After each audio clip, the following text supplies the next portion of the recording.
શ્રી વલ્લભાધીશ કી गिरिराज धरण की जय। श्याम सुंदर श्री अमने महाराणी की जय। श्री गुसाई जी परम दयाल की जय। श्री गोकुल नाथ की जय। दाव दयाल की जय। श्री नवनीत प्रिया लाल की जय। अपने माथे विराता सेव्य स्वरूप की जय।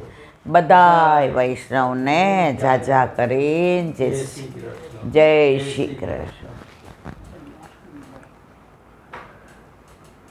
श्रावण महीनो, वर्षा ऋतु अपना जीवननो काले श्रेष्ठ दिवस, काले पवित्र एकादशी और पुत्रदा एकादशी। कुंभनदासी शरणे आव्या, एनी वहूने ब्रह्म संबंधनु आप्युं वल्लभे। एने पूछ कई मागवुं छे? पेला कुंभनदासने पूछ्युं तारे कई जोईए मागवुं छे? आप मळी गया पछी मागवा जेवुं शुं रहे? वल्लभ ओळखता हता जीवने के आ मागवानुं छे ने एटले के पूछ तारा घरवाळाने तारे कांई जोईए छे? आटला वर्ष थया मारी गोद सूनी छे, एक दीकरो, एक हूँ हाथ दीकरा थशे। जा ए वरदान आजे आप्युं એટલે આજની એકાદશી નામ પુત્રદા એકાદશી અને શ્રેષ્ઠ પવિત્ર એકાદશી।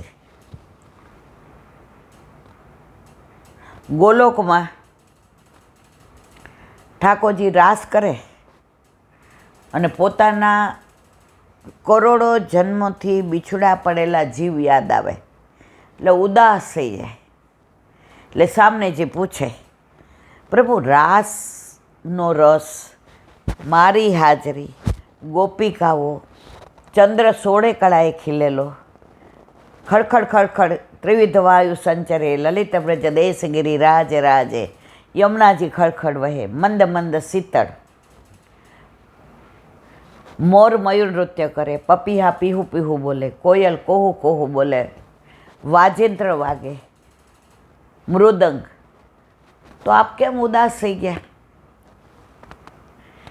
प्यारेजू, करोड़ों वर्षोथी आपणा जीव आपणाथी विखूटा पड़ीने भूतल पर गया छे। ए तो जीव छे, प्रवाहीमां भળી ગયા છે। પોતાના સ્વરૂપને તો ભૂલી ગયા જ, પણ આપણને ભૂલી ગયા છે, આપણા સ્વરૂપને, કે ક્યાંથી આવ્યા, શું કરવાનું, આપણું કર્તવ્ય શું। હવે મને એની યાદ એટલી આવે છે કે હવે મારાથી રહેવાતું નથી। અને પછી આપણે લીલા જાણીએ છીએ કે ઠાકોરજી સામનેજીના લીલામાં તન્મય હતા અને સામનેજીની રાહ જોતા હતા, નિકુંજમાં બિરાજતા હતા। અને સામનેજી દરવાજે આવ્યા અને એમનું પ્રતિબિંબ પડ્યું ઠાકોરજીના હૃદયમાં કે મારા સિવાય આ બીજી ત્રિયા કોણ છે અહીંયા? પ્રભુ મને મારા બદલે અહીંયા કોને બિરાઈ જાય છે? પાછા વયા ગયા, માન કર્યું। લલિતાજી કે કેવું પાછી વાપીસ આવી લલી? કે પ્રભુના હૃદયમાં તો બીજી કોઈ છે, મારી જરૂર નથી। લલિતાજી આવ્યા કે પ્રભુ કેમ આવું? કે મારા હૃદયમાં સામનેજીનું જ પ્રતિબિંબ છે। ખૂબ સમજાવ્યા, સામનેજીને સમજાવ્યા, તોય મહામાન કર્યું। આ બાજુ ઠાકોરજીને સામનેજીનો વિરહ, આ બાજુ સામનેજીને ઠાકોરજીનો વિરહ, બે વિરહાગ્નિ ભેગા થયા અને એમાંથી જે સ્વરૂપ પ્રગટ થયું એ પ્રાણપ્રિય આપણા વલ્લભ ગોલોકમાં। બધાને વાલા એટલે નામ પડ્યું વલ્લભ। વલ્લભનો અર્થ થાય પ્રિય। હવે ઠાકોરજીએ વિચાર કર્યો કે આ કોઈ દેવતાનું સામર્થ્ય નથી કે ગોલોકમાં થી છૂટા પડેલા મારા જીવ ભૂતલ પર એટલો બધો દુસંગ લાગ્યો છે કે બધા ત્યાં રખડે જ રાખે છે, ભાટકે જ રાખે છે. તો શોધવા કેવી રીતે? ત્યારે વલ્લભને કહ્યું, આપ પધારશો ભૂતલ પર? વલ્લભે કીધું, આપ જેમ આજ્ઞા કરો તેમ. અને ચૈત્ર વદ 11 વરુથીની એકાદશીએ 1535 વલ્લભનું પ્રાગટ્ય થયું.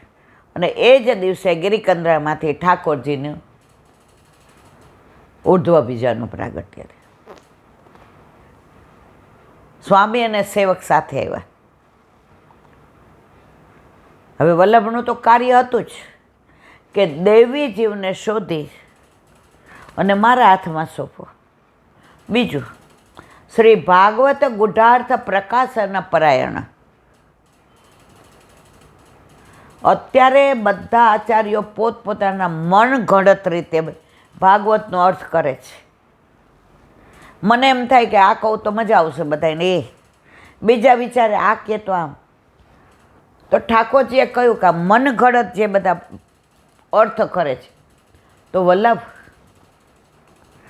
તમે ભાગવતનો સાચો અર્થ, સાચું તત્વ, સાચું સત્વ તમે પ્રગટ કરો. બીજા બધા તો કાર્યો બીજા દેવતા કરી શકતા હતા. આ બે કાર્ય એવા હતા જે વલ્લભ સિવાય કોઈનું સામર્થ્ય નહોતું. વલ્લભ પધાર્યા. શ્રી ભાગવત ગુઢાર્થ પ્રકાશન પરાયણ. શ્રી ભાગવત પિયુષ સમુદ્ર મથન ક્ષમા. હવે વલ્લભે વિચાર કર્યો કે પૃથ્વી પરિક્રમા કરું, પણ દેવી જીવને શોધું કેવી રીતે, અને મળે તો પ્રભુના હાથમાં કેવી રીતે સોંપવું. એમ વિચાર કરતાં કરતાં 11 વર્ષની ઉંમરે વલ્લભ વ્રજમાં પધાર્યા. વ્રજમાં સૌથી પહેલાં ક્યાં જવાય? ગોકુળ. ગોકુળ પધાર્યા. ત્યાં આપણે બધી લીલા જાણીએ છીએ કે દમલાજી સાથે હતા. ગોકુળ આચ્છાદિત થઈ ગયું હતું, કાંટા ને કાંકરા ને ઝાંખરા. યમુનાજીનો ખડખડ અવાજ આવતો હતો. ત્યાં આવીને વલ્લભે પૂછ્યું, દમલા, આમાં કયો ઠકરાણી ઘાટ ને કયો ગોવિંદ ઘાટ? આનું વિવરણ કર્યું છે એટલે નથી કરતી, હમણાં અઠવાડિયા પહેલાં જ. કઈ ત્રીજે કર્યું? ઠકરાણી ત્રીજે. એટલે હજી આજે 8 દિવસ થયા છે એટલે કરતા નથી. ત્યારે દમલાજીએ કહ્યું, બોલ્યા નહીં, મહારાણીમાં પ્રગાટ થયા, હાથમાં કમળના માળાજી લઈ, અને કહ્યું, મારા વાલા વલ્લભ, રાવળથી ઠકરાણી ઘાટ સુધીની હદ સામનીજીની, અને માહવનથી ગોવિંદ ઘાટ સુધીની હદ આપની. અને યમુનાજીના સ્વરૂપને જોઈ ઠકરાણી તીજના દિવસે વલ્લભના મુખારવિંદમાંથી યમુનાજીની પેલી સ્તુતિ સરી પડી, નમામિ યમુનામહમ સકલ સિદ્ધિ હેતુ મુદા મુરારી પદ પંકજ સ્ફુરદ મંદરેણુત્કટા. આપણે 16 ગ્રંથ કરી ગયા છે એટલે અહીંયા વિવરણ કરતા નથી. હવે પછી 7 દિવસ વલ્લભે ત્યાં ભાગવતનું પારાયણ કર્યું. લગભગ બધી બેઠકમાં ભાગવતનું પારાયણ કર્યું છે, પણ અયોધ્યા, ચિત્રકૂટ વગેરેમાં વલ્લભે રામાયણનું પારાયણ કર્યું છે. અને રામનવમીમાં આપણને સ્થાન આપ્યું છે, કારણ કે રામ ભલે મર્યાદા પુરુષોત્તમ, 12 કલાયુક્ત, પણ એમણે 4 કાર્યો એવા કર્યા જે પુષ્ટિના છે, જે મેં વર્ણન કરી દીધું છે. અહલ્યાનો ઉદ્ધાર કર્યો, એઠા બોર ખાધા. અરે સબરીના એઠા બોર ખાધા. અહલ્યાનો ઉદ્ધાર કર્યો, સેતુ બંધ બાંધ્યો, અને દશરથને અયોધ્યા સહિત સ્વર્ગમાં લઈ ગયા. આ 4 કાર્ય પુષ્ટિના કર્યા, બીજા ઘણા. હવે 7 દિવસ પારાયણ કર્યું અને 11 આવી. રાતના વલ્લભને આમ કરીને યમુનાજીના કિનારે ચિંતા થતી હતી. પ્રભુ સદોષ અરે નિર્દોષ અને જીવ સદોષ. જીવનો સદોષનો હાથ નિર્દોષ ઠાકોરજીના હાથમાં સોંપવો કેવી રીતે?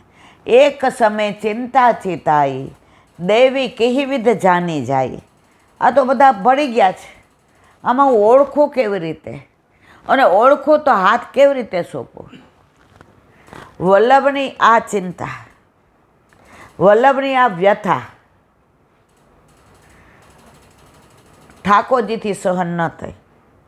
અને શ્રાવણ શ્યામલે પક્ષે એકાદશ્યા મહાનિશી સાક્ષાત ભગવતા પ્રોક્તમ તદક્ષર ઉચ્યતે.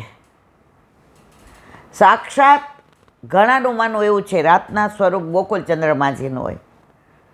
ગોકુળચંદ્રમાજી પ્રગટ થઈને કે મારા વાલા વલ્લભ, ગોલોકનું આટલું મોટું સુખ છોડીને ભૂતલ પર પધાર્યા અને દેવી જીવને શોધવા માટે તમને ચિંતા છે. હું તમને એવો બ્રહ્મ સંબંધ મંત્ર આપું છું, જે આપી એ જીવનો હાથ તમે મારા હાથમાં સોંપશો, એનો ક્યારેય હું ત્યાગ નહીં કરું. અને સેવામાં એને 5 દોષ બાધા નહીં કરે. રૂપ, ગંધ, સ્પર્શ, શબ્દ અને રસ. વલ્લભ એકદમ પ્રસન્ન થઈ ગયા કે ચિંતા મને બધી દૈવી હતી. ચિંતા 3 જાતની હોત, આધી ભૌતિક, આધી આધ્યાત્મિક અને આધી દૈવિક. વલ્લભને આધી દૈવિક ચિંતા હતી. પ્રસન્ન થઈ ગયા. આખા દુનિયામાં એકલા વલ્લભને જ સાક્ષાત ભગવતા પ્રોક્તમ ઠાકોરજીએ પ્રગટ થઈને કહ્યું છે, દર્શન કર્યા છે, સ્પર્શ કર્યો છે, બીજા કોઈ નથી કહ્યું. એટલે વલ્લભ સાક્ષાત સામનેજી સ્વરૂપ છે એનું પ્રમાણ, ઠાકોરજીના મુખારવિંદ રૂપ છે એનું પ્રમાણ, આચાર્ય સ્વરૂપ છે એનું પ્રમાણ. વલ્લભ એટલા પ્રસન્ન થયા કે 360 તારનું સૂતરનું તાતણું યુગ પ્રમાણે પવિત્રા બદલાય. સતયુગમાં સોનાના હોય, દ્વાપરમાં રૂપાના હોય, ત્રેતામાં રેશમના હોય અને અત્યારે સૂતરના 360 તારનું પવિત્રું ઠાકોરજીને ધરાવ્યું. અને મિશ્રી હતી, રસરૂપ મિશ્રી મુખમાં દીધી. એ અધરામૃતનું પાન વલ્લભે કર્યું. અને સિદ્ધાંત રહસ્ય ગ્રંથનું પ્રાગટ્ય, જેમ ઠકરાણી ઘાટે યમનાષ્ટકનું પ્રાગટ્ય, એવી રીતે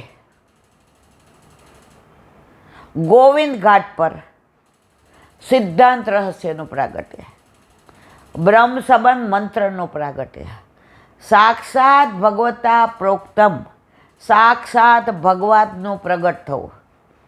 અને દમલાને પૂછ્યું, દમલા તુને કછું સુન્યો? દમલાજી ત્યાં પોઢેલા હતા. મર્યાદા જાળવી. આપણે તો ઊભા થઈને જોવા માંડીએ, દર્શન કરવા માંડીએ, અધૂરિયા અમે રહી જાશું. આ તો ગોલોકના જીવ હતા, નિજ મંડળીના.